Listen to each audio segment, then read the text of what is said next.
नमस्कार, सत श्री अकाल, वाहिगुरु जी का खालसा, वाहिगुरु जी की फतेह।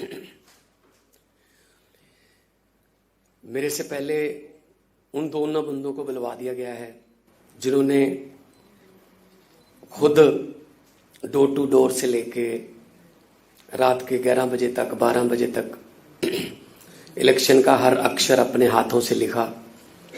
कि हम लोग तो जाते थे 12-1 बजे, 2-3 बजे सभा खत्म, तो शायद हमारा उतना योगदान नहीं रहा होगा जितना इन लोगों की मेहनत जो इन्होंने कहा। क्योंकि हमारा काम 2-3 बजे खत्म हो जाता हो, इनका काम तो 3 बजे के बाद शुरू होता था कि अब इसको जाना है, इसको मनाना, इसके यहाँ पास जाना है, ये यहाँ से ये हो गया। क्योंकि इलेक्शन में बहुत कुछ होता रहता है इधर उधर। लेकिन जब रुझान आने शुरू हुए और पंजाब और गुजरात से पहला राउंड, दूसरा राउंड, तीसरा राउंड जब आगे बढ़ते गए तो लगा कि है ऊपर वाला जो कुछ ना कुछ तो अपना कमाल दिखा रहा है, कुदरत कमाल दिखाती है। और ऐसे हालात में जब सारी पार्टियां इकट्ठी हो जाएं, सारा पैसा इकट्ठा हो जाए, सब कुछ सिस्टम एक आप वर्सेस ऑल हो जाए, तब उस ऐसे हालात में जीतना बहुत बड़ी बात है। मैं मुबारकबाद दूंगा अरविंद जी को कि उन्होंने न थकते हैं न अकते हैं। जब भी पंजाब में आना है पंजाब में, गुजरात जाना है गुजरात में, तो कोई रोड शो में ये नहीं देखते कि टेम्परेचर कितना है, वरना ज्यादातर नेता जो है ना वो टेम्परेचर पूछकर उसके बाद बाहर निकलते हैं। How much is the temperature? Is 42। Oh my God, it's too hot, no no no. वो वाला काम हमारे में नहीं है। हमारे तो 44 भी हो, 48 भी था पंजाब में। तो जब हमने काम किया तो कोई जब दिल से काम करना है तो बात दिल से निकले तो असर रखती है। तो ये मेहनत है और मेहनत का जब फल मिलता है तो उसके लड्डू तो फिर सौरभ भाई बहुत ही स्वाद होते हैं। तो गोपाल इटालिया जी ने जो कहा कि हम आम घरों से निकले हुए हैं,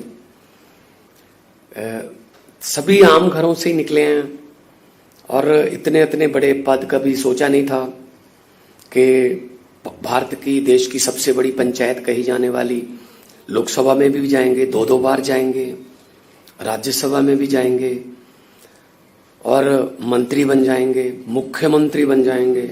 वरना हमें कौन, वो जो सेक्टर 2 या 4 जो इनके घर हैं चंडीगढ़ में, हम हमें तो जाने नहीं देते थे वहां। कहते बस यही दुनिया खत्म है, चलो चलो शाबाश पीछे हो जाओ।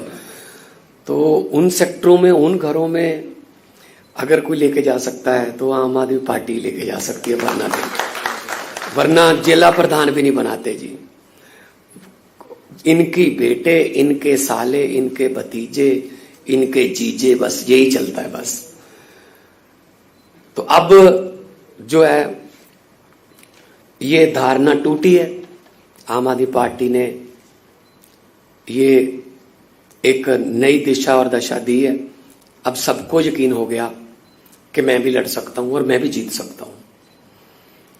गोपाल भाई ने बताया नहीं, मैं बता देता हूं। ये गुजरात पुलिस में सिपाही रहे हैं और एक बार हम ट्रैवल कर रहे थे तब उन्होंने बताया था, एक सिपाही से एक विधायक तक का सफर छोटी मोटी बात नहीं है। तो वहां से इस्तीफा दिया इन्होंने सरकारी नौकरी से। बहुत से हमारे साथी ऐसे हैं जो, चीमा साहब बैठे हैं, बड़े फेमस वकील रहे हैं, आज वित्त मंत्री हैं पंजाब के। और राखी बिरला बैठी हैं, बहन हमारी, वो पत्रकार थी, जब रामलीला ग्राउंड में कवर करने आई थी वहीं रह गई बस कि ये ज्यादा अच्छा प्लेटफॉर्म है। तो आज जो राजनीति में इन्होंने अचीव किया, कमाल है। तो थोड़ा थोड़ा तो एफर्ट तो करनी पड़ती है ऐसे तो, वरना राजनीति को हमारे यहाँ ये कहते हैं कि पैसे वालों का खेल है, ये तो गुंडों का खेल है। लेकिन ये धारणा बदल दी है अरविंद जी ने। राजनीति में गंदे बंदे, राजनीति में गुंडे या भ्रष्टाचारी इसलिए ज्यादा नहीं है कि इसमें ज्यादा आते हैं, ये इसलिए ज्यादा है कि अच्छे बंदे कम आते हैं। वो कहते हैं यार छोड़ो यार, ये काम हमारा बस का नहीं है, रहने दो। तो अच्छे आएंगे तो अच्छे बढ़ जाएंगे। तो ये शुरुआत हुई है। संजीव अरोड़ा जी जो 22 में हमारी सीटी थी, अचानक से हमारे विधायक साहब की मौत हो गई, परमात्मा उनको अपने चरणों में निवास दे। तो ये बाई इलेक्शन हमें लड़नी पड़ी। तब हम 7,000 से कुछ ज्यादा मतों से जीते थे, अब हम 10,000 से कुछ ज्यादा मतों से जीते हैं। तो हालांकि वोटिंग परसेंटेज कम है, पिछली बार ज्यादा परसेंटेज वोट हुआ था, इस बार थोड़ा कम है, लेकिन उसमें भी मार्जिन इतना है कि 40% और 22%, 18% का मार्जिन। 1-2% पे सरकारें बन जाती हैं, 1-2% पे देश की सरकारें बन जाती हैं। तो बहुत खुशी हुई। पहले तो सब मीडिया वाले साथी जो हैं उनका बहुत बहुत धन्यवाद। आप आए, ये जो यहाँ आप आए हैं ना, इसका नाम है कपूरथला हाउस। ये कपूरथला के राजा का महल था। एक इधर है फरीदकोट हाउस, वो फरीदकोट के राजा का था। एक पटियाला हाउस है जो कोट बना हुआ है, वो पटियाला के राजा का था। एक नाभा हाउस भी है, वो नाभा के राजा का था। यहाँ हमें कौन आने देता था जी, तो राजाओं के महल थे। तो आज अगर हम कपूरथला हाउस में हैं तो सिर्फ पब्लिक की वजह से, संविधान की वजह से और एक अच्छी सोच की वजह से हम हैं। हमारी टीम है, हम मिल के काम करते हैं।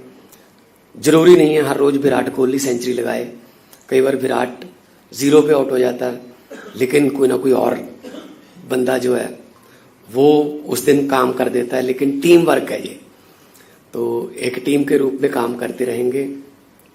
और परिवार है हमारा एक छोटा सा, और परिवार में जो भी फैसले होते हैं, हमारे लानेदार, जो पंजाबी में लानेदार बोलते हैं परिवार के मुखिया को, वो अरविंद केजरीवाल जी हैं।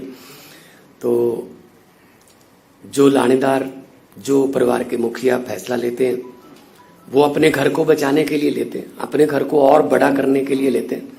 कोई भी परिवार का मुखिया अपने परिवार को बिखेरने के लिए फैसले नहीं लेता कि मेरा परिवार बिखर जाए, जब मेरे बच्चे फ्लॉप हो जाएं। तो हम छोटे बड़े भाई हैं और बड़ा अच्छा लगा। गुप्ता जी बैठे हैं, हमारे एमएलए साहब बैठे हैं, हमारी टीम पूरी बैठी है। तो सबको बहुत बहुत मुबारक हो, और अपनी अपनी जगह पे जिसने जो मेहनत की है उसका सलाम करता हूँ, उसका सजदा करता हूँ। और यही कहूँगा कि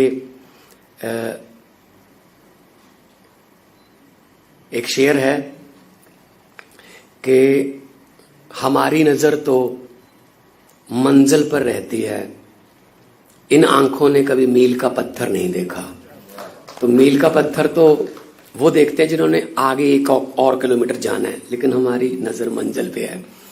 और मंजिल क्या है कि जब भारत देश जो है वो असली आजादी जो उसको एंजॉय करे। भगत सिंह जी को कभी भी ये चिंता नहीं थी, जब वो इनकलाब की लड़ाई लड़ रहे थे, कभी भी ये चिंता नहीं थी कि देश आजाद होगा या ना।